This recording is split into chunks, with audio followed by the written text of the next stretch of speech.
Hey, everybody, welcome back. So one of my most favorite things that you've been hearing me talk about is Clubhouse, which I devoured at the end of December. My entire winter break that I took off from seeing clients was pretty much spent living on that platform. And one of the people that I met probably within my first week or two on that platform is today's guest. He is an entrepreneur. He is heavily in the marketing and food service industry. Also has a podcast. He's the co-founder of GoFresh. He's the partner of Crisp Agency and the founder also of the Level Up Society. He also has a podcast, Level Up Your Life, correct? Yep. And today's guest is Billy Anderson. Billy, thanks so much. Thanks so much, Jason, for having me, man. I appreciate it. I think just like you, I dove like straight into Clubhouse those last couple of weeks of December, and I don't really remember anything else other than Clubhouse.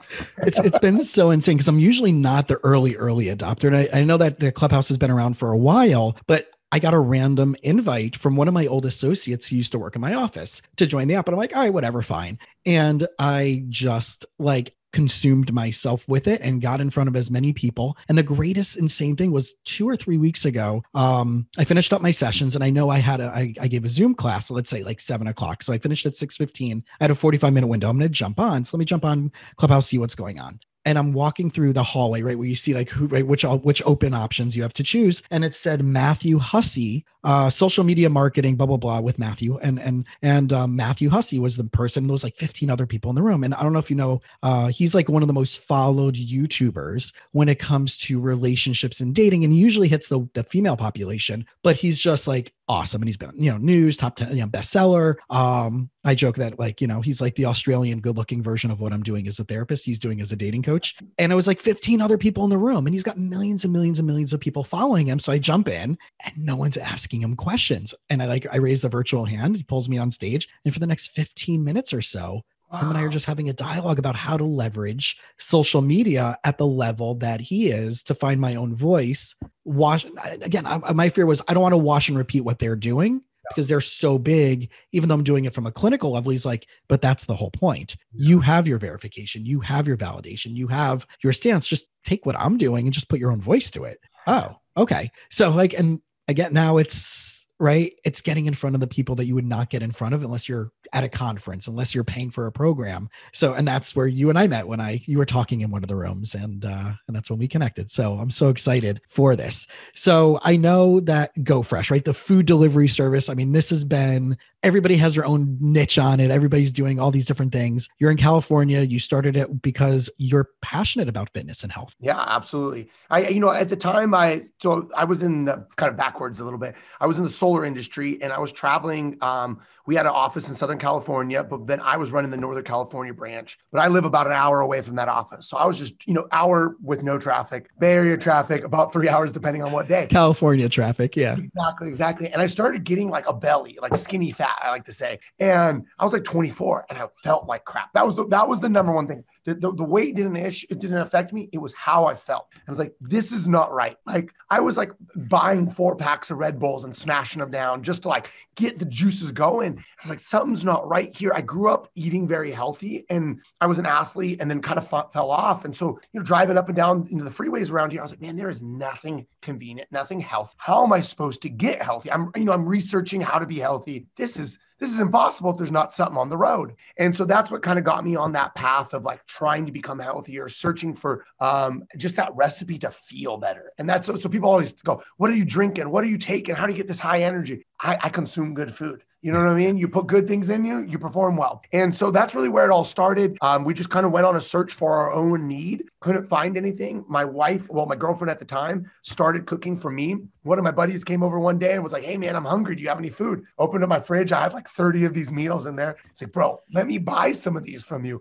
And that's where it was like, maybe we're onto something. And a few months later, we were working with UFC fighters, pro bodybuilders, all these types of high caliber people. I was also a competitive bodybuilder or getting into that in that phase at that point. And it just exploded. And it just has been such an adventure for us. We were actually the 5th most unhealthy city in the country when we started our business. So you could tell me I was crazy, or you could say I had the greatest opportunity ahead of me because our area was in massive need. So that was in 2014. And, 7 years later, the business is growing significantly. And, we employ 40 something employees now. now. And it's just been such a journey. We're able to, especially during this COVID time, we've been able to work a lot with the community. We have a great partnership with a local food bank where we've been able to provide meals. And like, we even ended up somehow or another with 30 extra cases of gloves that we couldn't use, but they didn't have PPE early in pandemic. And so we were able to funnel those to them. And it's just been so amazing to be able to, like, one of our core commitments was not being a business in the community, but being a business, a part of the community. So it's always been the forefront of everything that we do, is being a part and being like part of the heartbeat of our city. And so that's what we do at GoFresh. And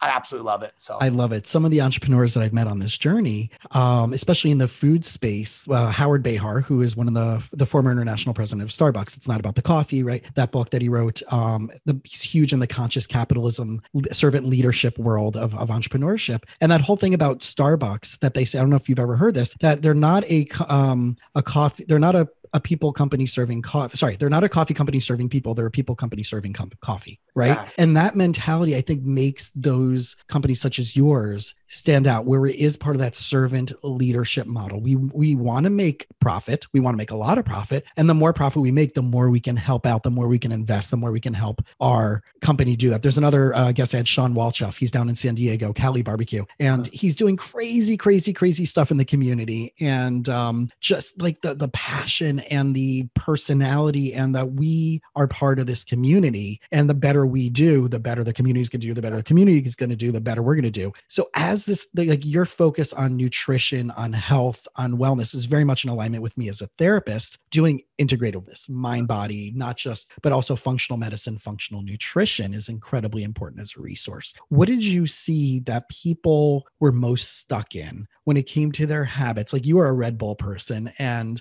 I have a joke. I won't even date someone who drinks a soda, right? Yeah, or I won't hire an associate at my practice who walks in for an interview with a soda. There's no interview, right? So that's how crystal clear my vision is of what I'm doing in my life. Bulletproof coffee? Yeah. Right. So, but it's a vision. So where were you seeing some of the people that you were working with, that you were trying to help, that you were trying to get to be customers? Where were they stuck? What was the pain point? And what was that problem that you were specifically solved and did solve for them? Yeah, absolutely. This is a great question, because I'm going to take it back a step too, where you were talking about, we're the people business selling coffee, right? It's the same thing with us. Is we don't sell like fitness. We're in the people game. We need to help you break the mental barriers that dieting has like gotten you stuck in. There is a lot of that societal dieting that you need to eat low carb. Rice is bad for you. Bread is bad. Yes, bread is bad for you if you eat a whole loaf. And that's the problem, is so many people are over consuming, and then we villainize these things that our bodies actually need to perform. Sure. We had a customer, and this guy was like, he was a customer and then unfortunately left us. And he ended up coming back to us because he had fallen off of a roof. He was a contractor, and he left us because he said, too many of our meals have carbs in them, which we have plenty of meals that don't have carbs. But he ended up, his trainer was like, you need it. Your carbs are bad for you. Carbs are bad for your carbs. So this was during the summer. We're in an area that it's 100, 110 degrees. He actually passed out while on a roof, fell off, broke his leg. So he came back to us because of the convenience of our food. And he's like, I learned, man, my doctor told me you need to eat carbohydrates because that's what fuels your body. And so often we get these like starvation diets. And that's what I really learned, was starvation does not lead to sustainability. Health is about sustainability, not about the starvation. And so we shouldn't be focused on short-term actions. We need to focus on long-term lifestyle changes. Exactly. And so for us, like I said, I was a bodybuilder. So when we started, we worked with Nick and Nate Diaz, UFC fighters. We worked with Jay Cutler, one of the best bodybuilders ever. Like, we worked with those types of athletes. If you didn't compete at a CrossFit game, you didn't buy our food. But my goal was not to sell to those types of people, because most of those people are self-sufficient enough to be able to cook their own food. They're disciplined enough. What I realized was it was those people that are going from A to B. I didn't need you to be at Z. I didn't need you to have a six pack. I needed to figure out how you to go to A to B, how to stop going through McDonald's and how to go through GoFresh. And so that's where we really learned how to work with the customer at where they're at, and then try to get them where we need them to be. So we really focused on providing healthy food that was portion control. So it's not Panda Express. It's the healthier version of Panda. So we make our own chow mein noodles. We portion control how much noodle they're getting. We're making it with coconut aminos. We're making it with better ingredients, but most importantly, portion control, which is the biggest issue, because so many people lack the discipline that they're just going to buy, In-N-Out's local, right? So I always reference In-N-Out. They're going to buy their double, a shake, 2 fries, but GoFresh, you just buy a meal and I just eat this meal. And so it keeps you on track a little bit more. And so we've really focused on working working with the customer and not depleting them of the things that they enjoy, but giving them a little bit of what they love so they stay on board and they can see long-term change. We have one customer at one of our stores that she's been with us since that store opened 3 years ago. She was our first customer that walked in the door. She's lost over 130 pounds. She's gotten off almost all of her medications.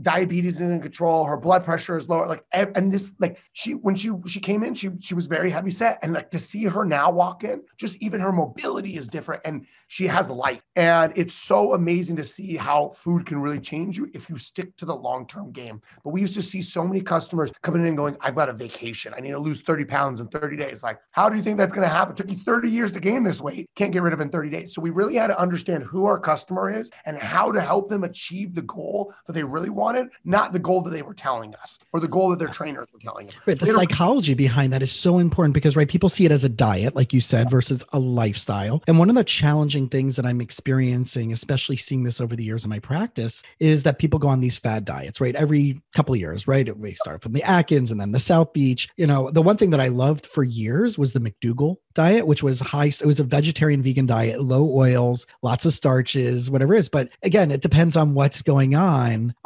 for the person's blood type, for what any other issues that are going on, stuff like that. But if you do simplify everything, you take out all the processed food, you take out all the high fructose corn syrup, the sugars, all that other stuff, the fermented soy and all those other things. I didn't even realize a friend of mine posted about the Impossible Burger, and I didn't know it was all Monsanto stuff, right? And I'm like, I don't really eat that stuff because it's non-GMO. I mean, it is non-GMO, but it's not organics, whatever, but it's still Monsanto. It's like, oh, okay. So there's still other stuff going on. There's still pesticides. There's still this, there's still that. And everybody's billing it as the meat replacement, but it's still not healthy for you. You're better off getting grass-fed beef, not being a vegetarian and eating that than you are getting all the pesticides and the preservatives and all those other things. So I love the fact that it's the simple eat this, not that. If you can replace these 5 things this month, what are we going to do next month, right? It's the slow, steady, long-term paradigm. And that makes me so happy to hear, because these extreme things like I'm going to go keto today, or I'm going to do intermittent fasting, which is great. And intermittent fasting, the research is there, but it doesn't fix the problem unless you matched up with changing your diet as well. Absolutely. And listen to your body. Right. Like you said, everybody's different. And too often it's like, listen to your trainer or you're wrong. And it's like, but your body is depleted. You feel weak. You feel this, you feel that. If you don't tell them, then we can't adjust and find what works for you. There's a perfect system that works for you, and your body's screaming at you and telling you, you're just not listening. Right. And that's the trick, right? And I find it as a therapist with coaches, especially this health coach industry now that's popping up, that they're selling a product. And I'm like, an Optavia health coach. And I have a client of mine. I'm not, the products could be great, but I have a client of mine that has major thyroid issues, and majority of this company is based on soy products, and it's not organic, right? And if you have a thyroid issue and you're taking a load of soy products, you're killing yourself, but yet you might lose weight. So the outside is going to look good, but the inside is going to look like crap, and your labs are going to be awful, and you're contributing to your thyroid issues, which are going to cause emotion and mood and instability. So I had to take this client off of it, even though they intentionally went on for their weight and for their energy, but it was a catch-22. Now, for another person, that Optavia might be an amazing product for them but that's the problem, where it's like a trainer saying you should eat this, not that, but they're not looking at labs. They're kind of doing a universal, right, standard American diet, nutrition, meal plan, and why these things need to be. Do you need to be gluten-free? Do you need to be paleo? Do you need to be this? Do you need to be that? That's based on a person's personal functionality. I couldn't agree more. That is so well said. So it's something that I always love talking about. And so the process that you're at now with GoFresh, I know that there's some stuff that you're navigating through right now. So let's walk through that for a few minutes. Yeah, absolutely. So, we've been running the business for 7 years now, and it's been amazing to watch the business grow. And for me, it was like, so my wife was my business partner when we started. Like I said, my girlfriend. 3 months into dating, we decided to launch a business. I love it. That is a hurdle amongst itself. I love it. Yeah. Business is difficult, but doing that. And so, she stepped away from the company a few years ago to go chase her passion. She's like, hey, I helped you get this thing going. I'm off. So she does, she actually just launched her makeup product line, but she's in the makeup industry, does film, she loves the horror stuff. So she's into all types of fun stuff there. So for me, I've been in this like GoFresh is growing, but I like to do different things. And so I've chased my other passions too. And I've launched other projects and become partners in other businesses and invested in other businesses. And, it was so crazy. A few weeks ago, I was at a conference called the Driven Boot Camp in Southern California. And there was something that hit me. that just said, you're the bottleneck. And it was so powerful. I don't know what it was, just listening, like, it just like hit me out of nowhere. And I'm listening to a speaker who makes way more money than me, but I wasn't listening because something he said just planted a seed and I just started going. And I started writing down all these things that I realized that I was actually causing our business to not grow. I mean, we're growing, don't get me wrong, but not growing the way we could. Exponential growth. Yeah. And the speed of growth was being held back because of me. And it was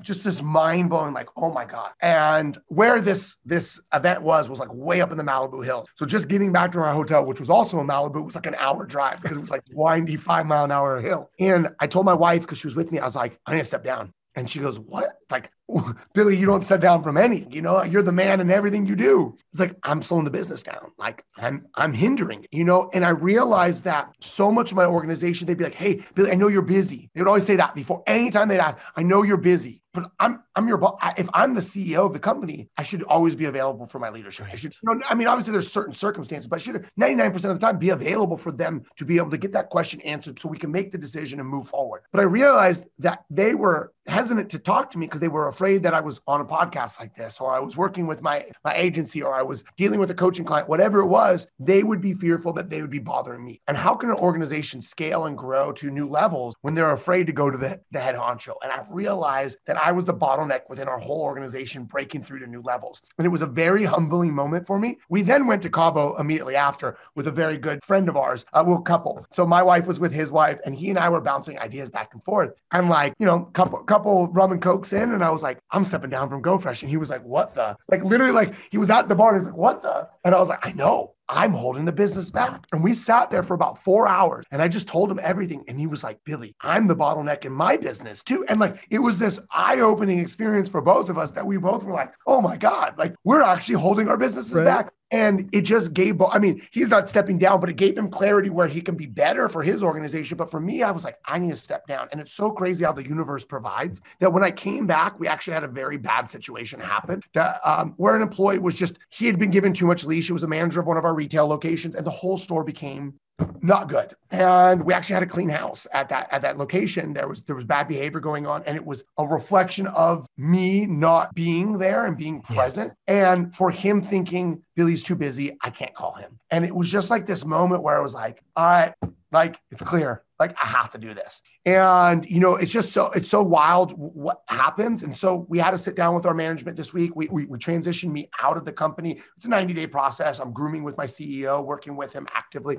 but it's just so amazing when you can have that self-awareness and the realization and like take a step back and realize how you impact positively or negatively your organization. I think it's a activity I'm going to continue to do of just that getting in and going, how does the team look at me? How do they interact with me? How do they communicate to me? I love communication. I'm a big communicator. Hey, life happens. Just talk to me. Like, let's at least work through it. But if they don't even feel comfortable talking to me because they think I'm too busy, how can they have that type of communication that I'm looking for? And so it's like, I have this goal of communication, but yet I'm not even giving them the space or creating the environment for them to be able to do it. So it's funny how we have these goals, but then yet our actions are causing our team to not respond appropriately for those goals. And I'm like, why the hell is our team not doing this? But yet it's like, you're the reason that they're not, and it was such an epiphany for me. And so I'm actually stepping down and, I'm still working with the team on big picture stuff. We're building a system around how we're going to do this now. We have a weekly team meeting where everybody's going to be together.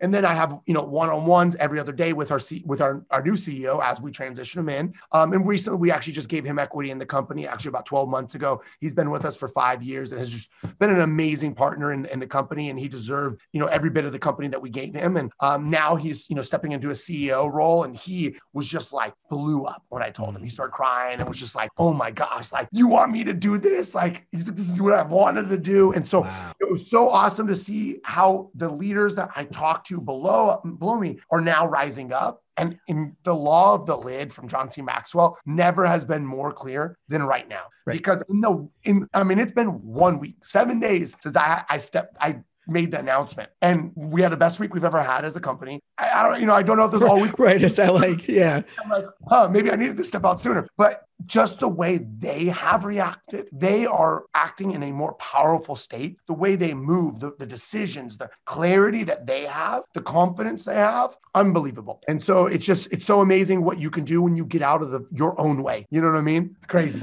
I just had this conversation with one of my buddies who's in the real estate space. And I said, how many of you do you need to have working under you at X amount of sales per year at the profit margins, right? With whatever the split is. And if there's the associate split, whatever, for you to replace the salary you're making today that you're just paying yourself as the main person in your business. And I'm not going to talk to you again until you come back to me with these numbers. Because unless you even think about that, unless you know these things about what your productivity is, how many people, because I really do believe this, right? That every business that is a service-based industry, especially in that type of space, whether it's wellness care or the real, you can have 4, 5, 6 versions of you doing the exact same thing. You're taking a piece of that pie and it replaces your salary. Yeah. And now that frees you up to do a whole bunch of other things, but you have to create a system. Like you said, you have to make it washable, repeatable, crystal clear. Here's the checklist. This is how we do it. Here's when you should come to me. Here's when you know you don't need to come to me. Here's when you go to that person, right? It is that scalable system.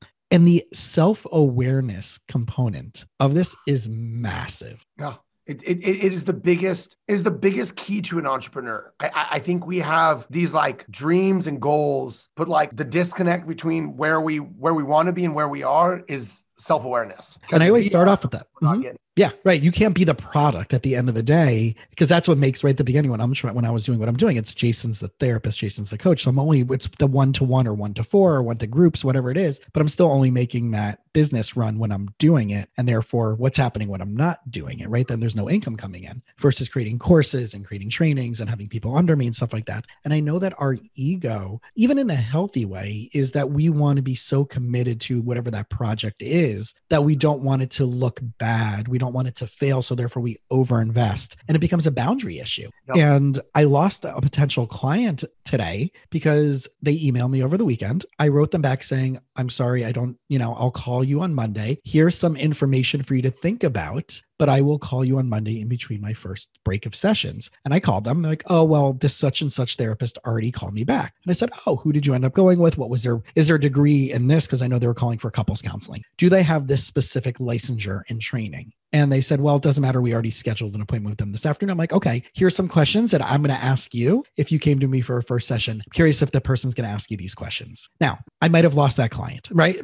Off the initial, because I didn't call back on the weekend where I have a clean boundary not to. Because if it's that much of a crisis, I don't want them in the first place. Number 2, I already set into mind the person doesn't have the training I do. Do they see 50% of their day doing this type of work? And if they don't ask you these questions that I just planted in your ear, what does that say? So my guess is I'm already kind of seeding them to see, is this going to be the right therapist that they already picked to work with? Well, this guy just asked me these questions on an intake call. How come this guy's not asking in our first session? Yeah, I love it. Right. So I think that there's a deep, to be that self-aware that I am okay losing that because I'm not going to give up my boundary. But who knows, they're probably going to come back. If this person in 10, 15 sessions never asked those 3 questions I asked them in an intake call, they're going to probably be wondering and like, why didn't this person ask me that yet? Wow. Like your guy who left you and came back. Yeah. It's crazy too, the boundary aspect and the self-respect that you have to have. For me, it was like, I just for so long hustled.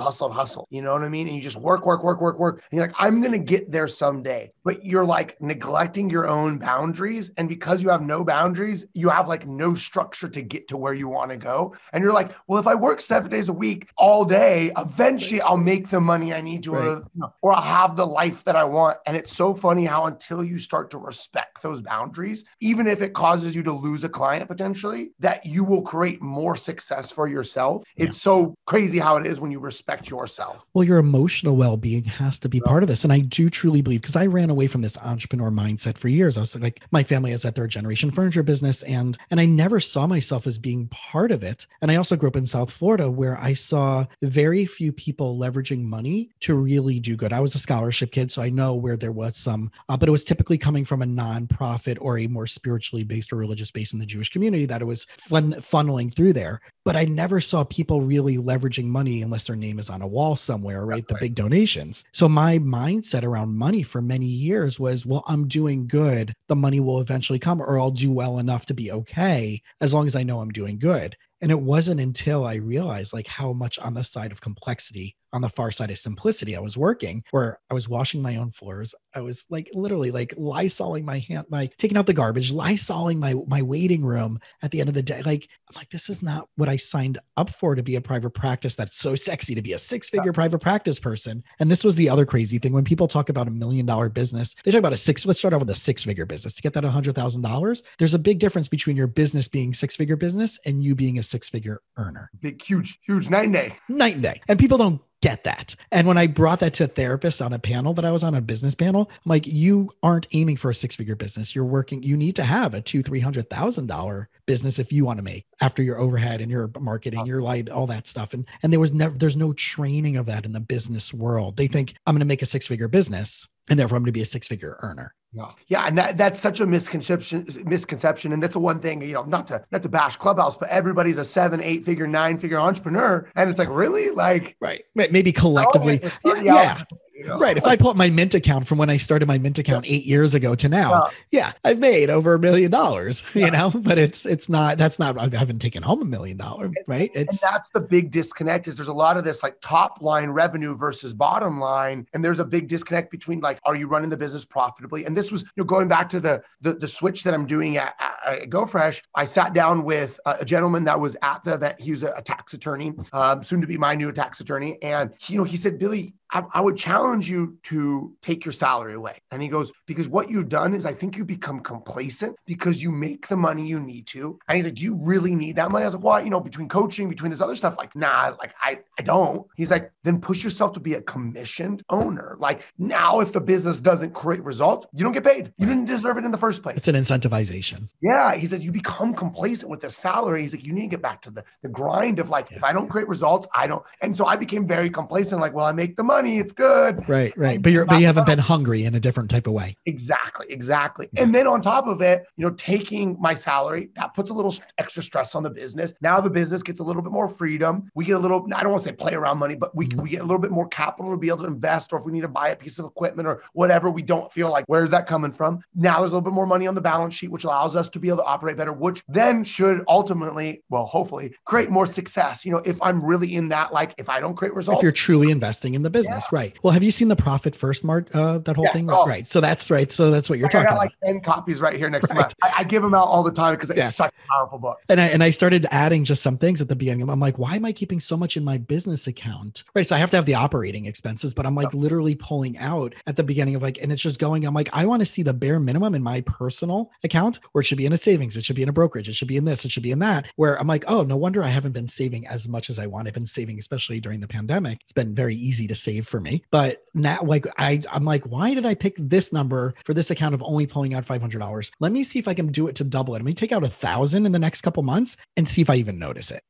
And I haven't. No. Right. It's so funny how we just like, we learn to adapt, and we have such a scarcity mindset around money from the business owners. I mean, I remember in the beginning, I was so scared to pay myself more. And I was like, I can't take it. What if? And then, then now at this point, we become the opposite way. And it's like, now I'm cutting my salary because I'm like, you know what? Actually, I think it's better that I don't take a salary. And it's just so crazy how we just have these philosophies around money. And it's not, once you start to learn the pattern recognition of that, like life ebbs and flows, and you will figure out how to adapt to whatever dollar amount it is. And like, if you're really focused on growth, it doesn't matter what you take, because you'll figure out how to make more and keep it flowing. And you'll figure out how to live successfully too. Because do you really need that? Like, I'm thinking about it, like, what would be better? Is it better for me to buy a fourplex, or is it better for me to, like, I'm in a great renting situation. It's cheaper for me. There's no overhead. The marketing, I mean, as far as the mortgage versus what I'm paying is just, especially where I'm living, I'm winning in that scenario. So there's no point right now for me to buy a place, but I can put that money and buy it into a leveraged property, right? There's still, it's like, why this American dream of home ownership? I mean, right now it's fine. It's a good time to buy. The rates or whatever. People are moving, especially out of California, whatever it is, right?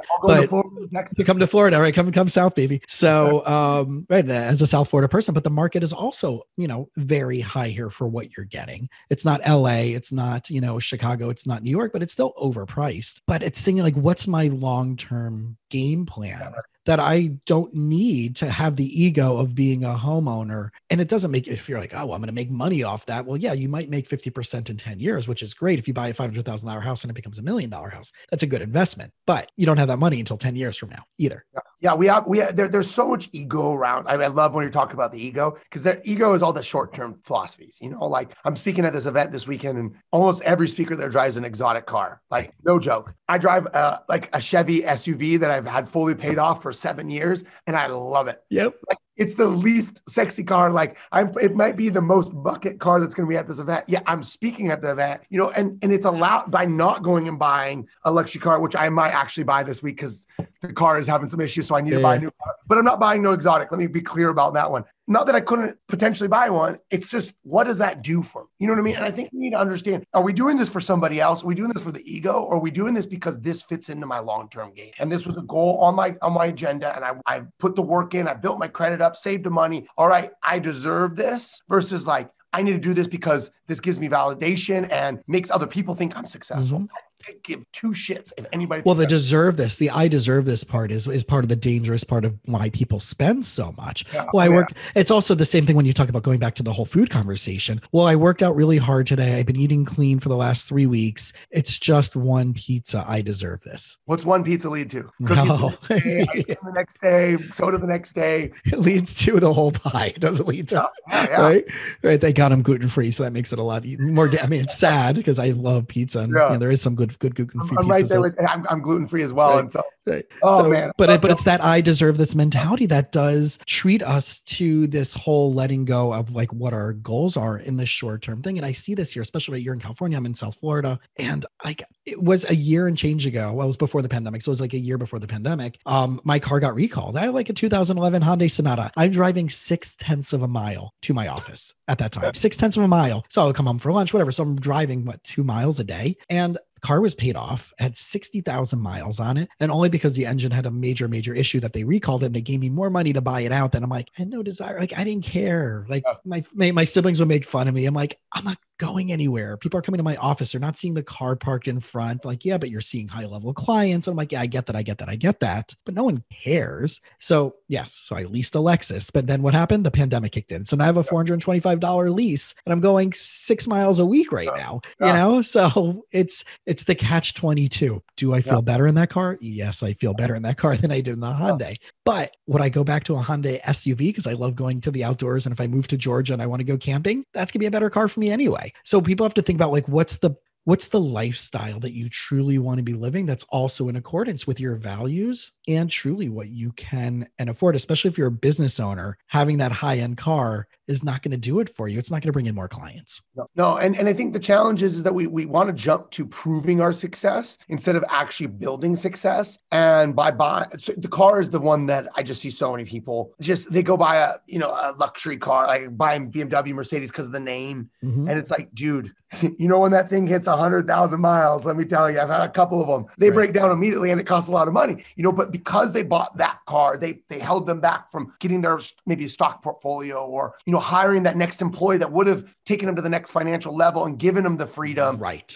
And that car would have been a no-brainer and it would have been a zero-sum game at that point. But I think, they jump the gun when it comes to, and I see this in Miami left and right. And it's like, and it drove me nuts. Like I remember going to, it was the second 10X growth conference that I went to, right? And you have all the rise and grinders. And like, I'm an entrepreneur. I'm a CEO. I'm like, what do you have? They're like, oh, well, I help people with their social media. You're not a CEO. That's not a CEO. You don't have a company. You don't have workers in front of you. If you're the only person working there, I'm not a CEO. Yeah. I'm the founder of my business, but I'm not a CEO because I don't have 5 people working under me. Yeah. I help CEOs do that. But that whole mindset of like using these titles to prop somebody up and then justify that I can do this, I can deserve this is really backwards when it comes to the long-term success. Yeah, too many people are trying to check a box that they think determines a CEO instead of just doing the work. Right. I'm around a lot of people in real estate and things like that, and that industry is heavy in I got to show off. And I was talking to one of my buddies who's just killing it in the commercial or in the residential game right now. And I was talking to him. He drives a Honda Civic, and we were just talking about the car game. And he's like, "Bro, it cracks me up how many new agents like fresh in the door and they're driving a super nice BMW brand new. And they're like, I had to show some success, but you haven't sold a house yet." Right. Well, I want them to think I'm successful, so they buy from me. And he's like, bro, I drive the same Honda Civic that I've sold, tons of homes with, and nobody has ever mentioned, is that your Honda Civic out there? Oh, you're not having success. I'm out. Right. And he's like, it's mind blowing how we attach the look as the level of how people think, instead of allowing the results or who we are, or our morals and values to be the resume for us. We try to have the car or the Gucci belt or what, fill in the blank, man. Like, it cracks me up. People love having like a Louis Vuitton wallet, but they got like $20 in their bank account. Right. Right.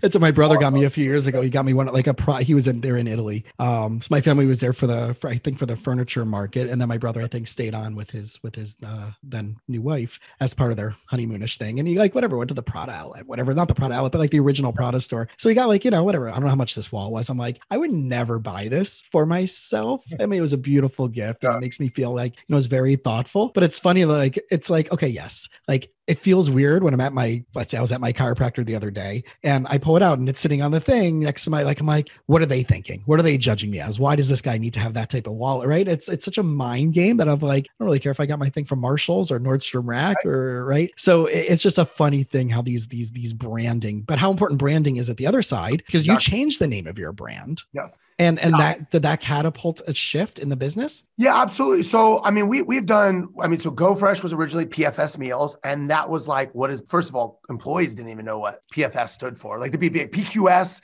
I can't tell you how many times I'd call and they'd be like, PQS meals. I'm like, dude, you've worked there for 2 years. How can you not pronounce our initials? And it stood for prep for success. And people are like, well, what am I prepping for? What is success? And Go Fresh made more sense. It was on the go, it was fresh, and it really worked well. And I think we do associate ourselves too much with a name, and we're like, the name, but I can't change it. And it's like, it's okay. If you've evolved, if you become something different, then you should be something different, and then even, sorry, I got a weird light here that goes off. My sensor is when you're in California. Well, there's a box blocking it now.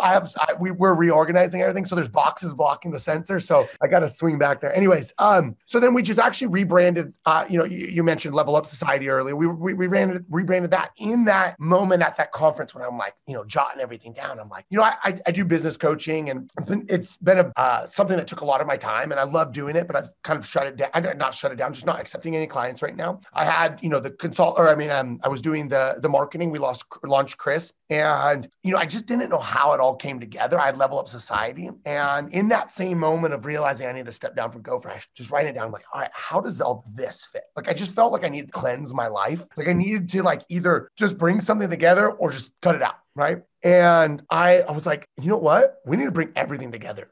So Level Up Society is a networking and event series. We do, we were doing conferences pre-corona.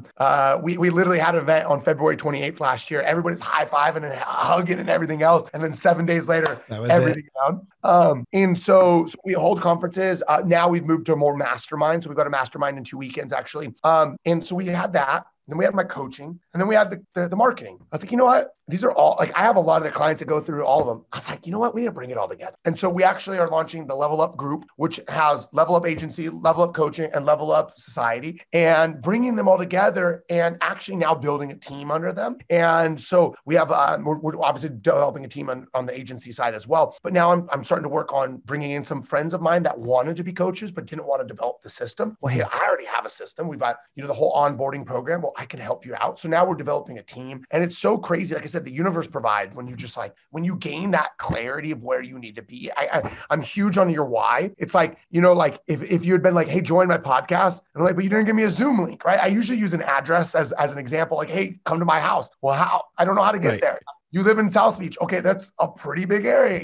We got to be clear on what street address is it? What, is it an apartment unit? Is it what is it? And if you're not clear on where you're going, you're never going to get there. And I think once you really create that clarity, confidence happens and everything just kind of comes together. And so, I'm totally okay with changing names. Clearly, I just did it again, and I think it's about finding a brand that embodies who you are and where you're going. And, when I was I had all these other things, I didn't know how they fit into my my life. And once I understood how they fit in my life, it's accelerated. And we're bringing on clients left and right. We've got this new event that's happening, and it's like everything is happening the way it's supposed to happen because I invested the time into planning that out, mapping that out, walking it through, going through those awareness, type homework sessions and writing everything down. I put the work in, and now it happens. Too often we're like, where am I supposed to be in life? And we're just like, oh, I don't know, like drinking this cup of coffee for 15 minutes thinking about life. But it's like, I actually had to sit down and really dive into it. And I spent a whole day in Cabo. Like I should be out by the pool relaxing. And I was in my hotel room, like just going writing.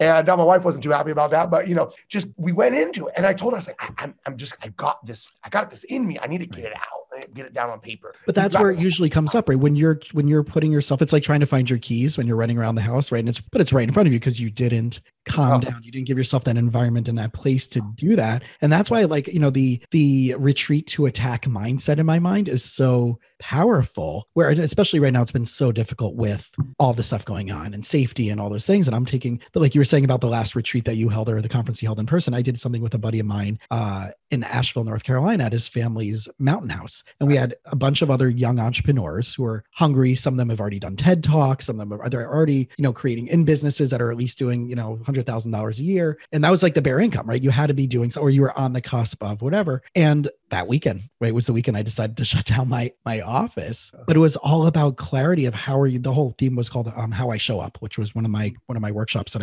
I run through with people, and was like, who are you? Are you in alignment with your own values? Is your brand and your business in alignment with those values? And how are you showing up in the world that's consistent or not consistent? That is allowing you or not allowing you to get the success factor, relationships, health, spirituality, business, whatever it is, in congruency with all of that. And I love what you're saying is because I find that so many times it is a binary decision. And I'm arguing with this with one of my clients and about relationships being binary. Either it's healthy for you to be in it or it's not. Either it's healthy for you to learn what you need to learn and you're open to learning and that other person's reciprocally open to learning what they need to do to grow with you and for themselves, or it's not. And this person's like, relationships aren't binary. And I'm like, but the decision to be in one has to be, but what are you basing that decision on? The decision to be in a business is binary. Am I better off working for someone else, being an entrepreneur and helping that business grow? Like your person that you promoted to the CEO who is so ecstatic and they've been, right, that's part of their mission has been to eventually do this. And he or she had that opportunity to now do that in your company, right? Versus now having to go find it somewhere else. Finding that for yourself of so many times I hear people like, I want to start a company. Why? Well, I want the freedom. You're not going to have the freedom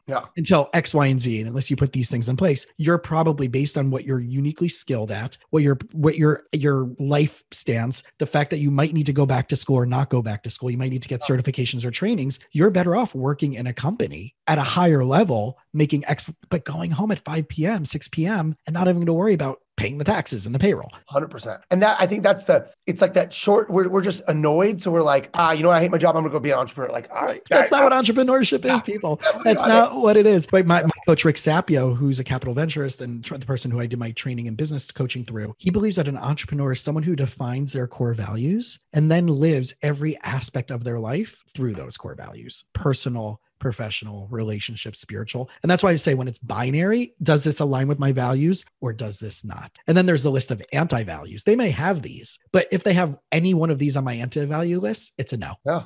It's, I think it needs to be clear about what your values are. Yes. I think that's something that a lot of people are not willing to. These simple investments, I tell people too, like with like planning, we expect to get 375 days of like success out of our lives, but yet we're not willing to invest one day of planning the year out. It's the same thing with like, figure out who you are. If you're not willing to sit down and put the time in and do that self-discovery, do that homework, I'm sorry, you're just going to let life is going to let you just be who you are. And you're going to unfortunately be told by life who you are. But it's so amazing when you put that time in to figure out what matters to you, what makes you click. Going back to the dieting, listen to your body. Well, like, are you doing self-discovery? Are you really even, are you trying to listen to your body like this? Like you can't hear anything. You've got to be open and being willing to do the homework to learn about yourself and figure out what motivates you, what pushes you. I think it was Elon Musk just put a quote out. It was like, if you're looking for inspiration, you shouldn't be an entrepreneur or something like that. You know what I mean?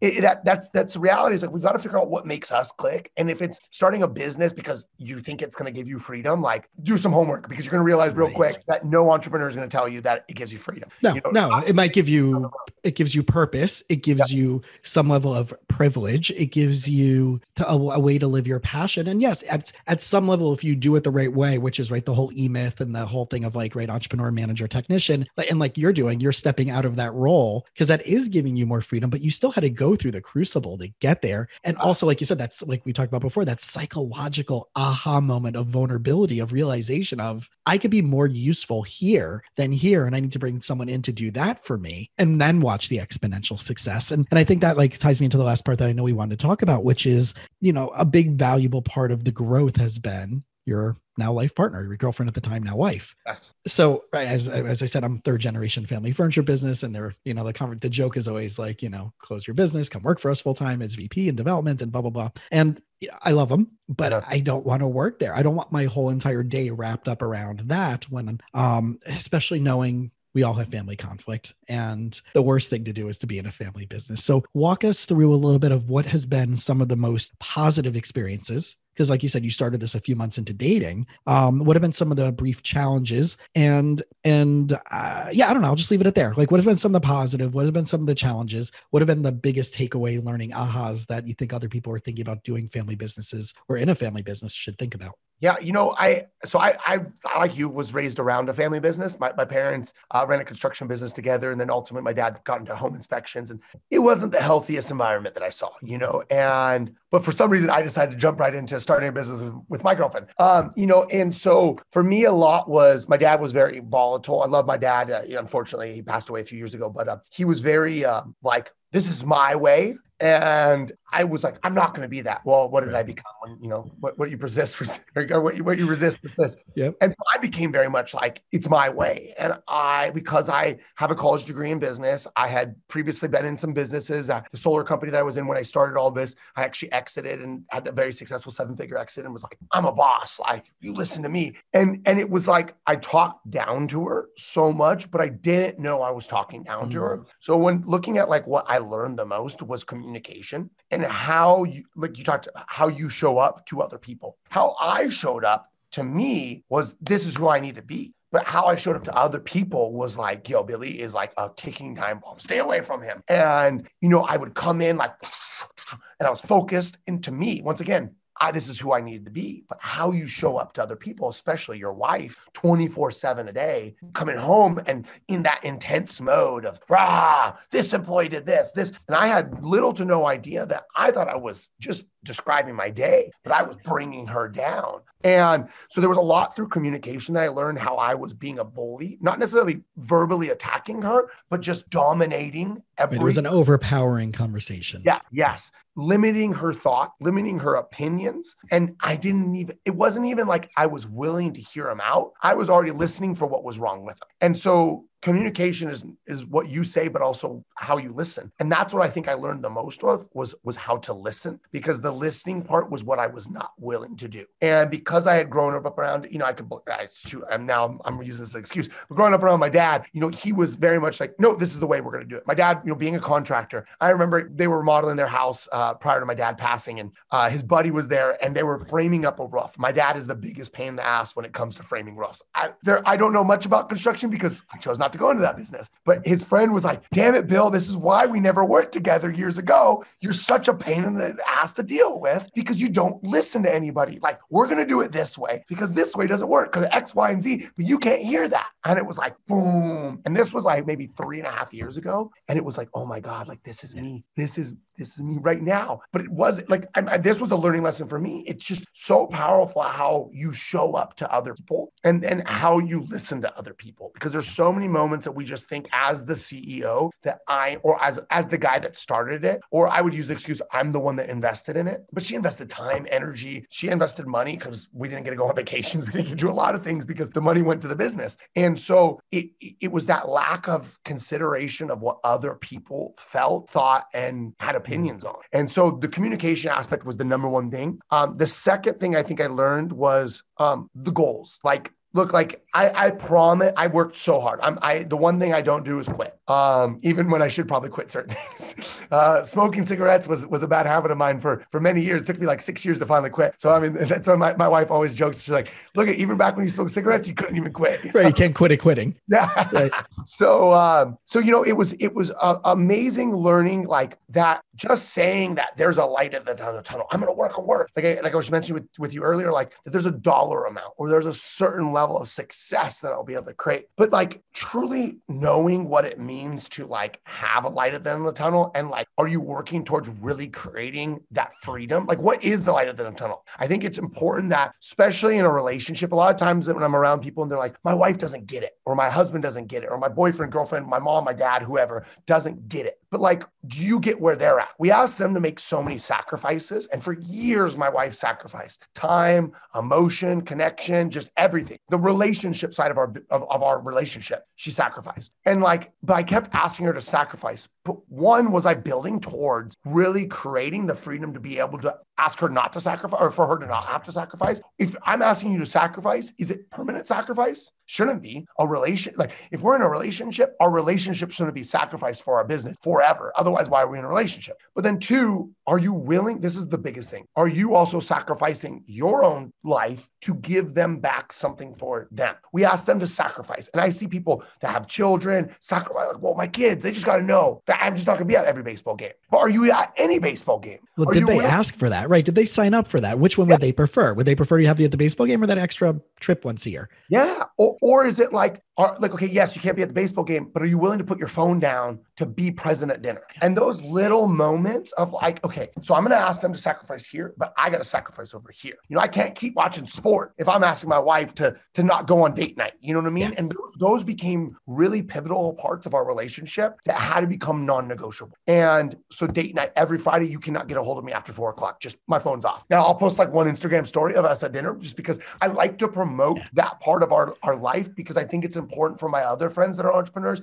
to understand the importance of prioritizing your relationship. That's my wife. That is my rock. She keeps me on point 99.9% of the time. So if I don't have her in my corner, I'm screwed. And I love her and I care for her. And she's willing to sacrifice all week long for that night. We also have grocery night. Every Thursday night, we go shopping. Have to be home by 6. If I'm home after 6, I fucked up. You know, like I need to be on point with that. And so there are these certain non-negotiables. My mom, same thing. Like I got to spend time with my mom. Like my mom's getting up there in age. I can't expect like me to be, sad when she passes. Like I didn't spend time with her. Well, like, did you do anything? And unfortunately I lost many, many great opportunities to spend time with my dad. And when my dad passed away, it was like this huge learning lesson. Like I've got to be more present to the things that matter, because while I'm asking them to sacrifice, life goes on. And at what point am I not going to say, man, I sacrificed all this for business when I wish I could have one more day with my mom? You know what I mean? There's no family, there's no person that says, man, I'm so glad I got every moment from my family member. No,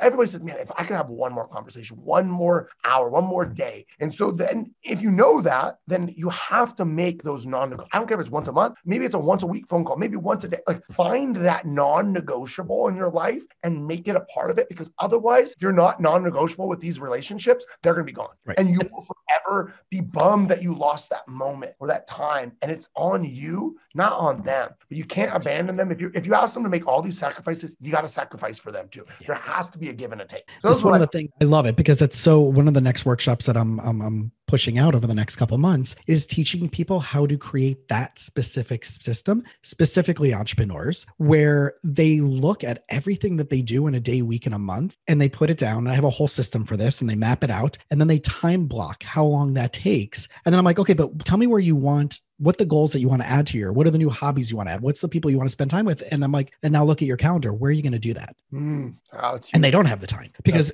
they show me literally every single thing that they do. And I'm not joking. I'm talking about from like taking a poop to cutting your nails to shaving. Like I'm talking about all those self-care things. How long every day is that taking? Right. And I'm being as specific as possible, as detailed as possible, because if people want to change their life, they have to be willing to put it down on paper, detail by detail by detail, and tell me, where is your time being spent? If you're telling me your family's a priority and you're literally spending 8 minutes a day with them. And I'm not talking about like coming in and how are you? What's going on? We're having dinner together. I think the research, I can't remember where the actual research shows, but the average parent, face-to-face communication, not about directives, go to the shower, go brush your teeth, go do your homework, not that. Face-to-face interaction between a parent and child, loving, playful communication is 4.5 minutes a day. Wow. So now what is the average couple actually doing, where it's not just about, debriefing their day, but actual meaningful, interaction where it's based on their love language or based on, right, quality time or acts of service or physical, right? All those things where it's interactive, engaged, not just sharing space, but you're creating space together. Maybe it's 8 minutes a day. Maybe it's 10 minutes a day if you're lucky. That's not good enough, right? So when people are telling me like, I really want this, but yet their life is living by a default, then there's no room for that growth. There's no room for that success because there's all these things in their life that shouldn't have been there in the first place. And one of my next programs that I'm working on, I'm doing this already with clients, and that's why it's becoming a program, and to take this to workshops and conferences, is to do this nitty gritty with entrepreneurs and say, so you're telling me this, but there's no evidence of that. Yes. So we got to get what's here that's not allowing you to do any of this. And you do have to make some binary yes and no cuts from your life. And how did that get into your life in the first place? Right. So I think that's all part of that process of figuring it out. And it's the lifestyle by design. It's being in present time consciousness that you're saying you want these priorities, but you're full of crap unless there's no evidence of. Yes. I love how you talked about mapping it out, because I think that's where it all starts. Like, too many people are like, how do I get more done? Well, it's like, what are you doing? Like, it's the same thing we do with people with diet. Okay. So you want to lose weight, where are you at? Like, if you don't understand where you're at, maybe you don't need to go to 1,200 calories, because if you're eating 4,000 calories, cutting you down to 3,500, you're going to start to be huge. Right. That's a huge, right. And I think that's why, like, when people don't write down that's the whole thing with Grant Cardone, the person between someone who writes down their goals on New Year's and the person who writes it down every single day is going to be 365% more successful. Right. That's a good philosophy. And it is different because, yes, you also find if you don't do it every month or every, day, do it on a Sunday and map out your week. Right. It is that Coach Michael Burr talks about, right? It's the retreat to attack, right? Where are you taking your mental retreat space, even if it's an hour a week, to map out what that's going to be like? And the more consistent we are with that, the better we're going to be. So I want to kind of wrap it all together and tie it all together, because we talked about vulnerability, about realizing where we might be getting ourselves stuck in our own personal life and our own professional life. We talked about shifting the mindset of sometimes our priorities do need to be, whether it's family life, relationship life, business life, and in fact, even how we define it, changing the name of what we do also is part of the problem. I love, as a therapist, 99% of the time, people tell me what their problem is by how they describe the problem. I don't give a crap what the issue is. There's only so many variables of X and Y axis, right? X is who is involved, and Y, what happened, right? And and the apex is always the issue, right? But how they describe it 99% of the time tells me already how I can solve it for them in a very quick manner, whether it's business or family or relationships or whatever it may be, or money beliefs or whatever dynamics they may be. So I like how, like, even talking about changing your business name or your branding or your marketing will get you a very different outcome that will push you further down the field to that success. And then we talked about partnering with the people you love and being clear with communication. And one of the things that I was thinking of when you said that was, sometimes we become the judge, jury, and executioner versus the investigative reporter. And we need to ask more why. Tell me more. Where did that come from? What's your thoughts about that? Then here's what I think. Here's what but help me understand, especially in the political climate, right? For all that chaos. But like, right, they may not be wrong. Their starting point, their vantage point, where they're at with the end result may not look good, and it may not be good for our community and for the people around us. But if you get to the underpinning, where is that starting? Show me in data. Show me in what do you think will happen if we did that, right? Go to the outcome, because everybody's looking for a healthier outcome. We just might have different starting points, right? So I think that, especially with relationships, working with your partner, being in a relationship-based business, or one person being the entrepreneur, another person not being, is incredibly important. What's the lifestyle? What's the sacrifices we're both willing to give? Are you seeing? I love that question. And I would challenge people who are listening to ask this too. If you're an entrepreneur or you're in a relationship with someone who's ask that question. What sacrifices do you feel that you've given up for a relationship? And what sacrifices do you think you've seen me give up? And then flip the question. Here's what I think, and here's about what I've given up, and here's what I think you've given up. That's a cool, deep, powerful conversation that relationships should have. And then the last thing is really knowing why you're doing this in the first place. right? The Simon Sinek start with why, which is at some level very powerful. But are you, who are you trying to prove and what are you trying to prove? I love that Gary Vee thing. If you're trying to do it to prove anybody else wrong, it could be fuel, but you might not be doing it for the right outcome either. I think understanding like those little things that make you click, like I love recognition, love it, Yeah. but I know it, like I embrace it, like it is what it is. Like, but it's like when we ignore who we really are and we're like, oh, that's bad. Recognition's, you shouldn't be like that. Like, but I do like recognition. Give me a trophy and I'm way happier than $1 million check. Let me tell you.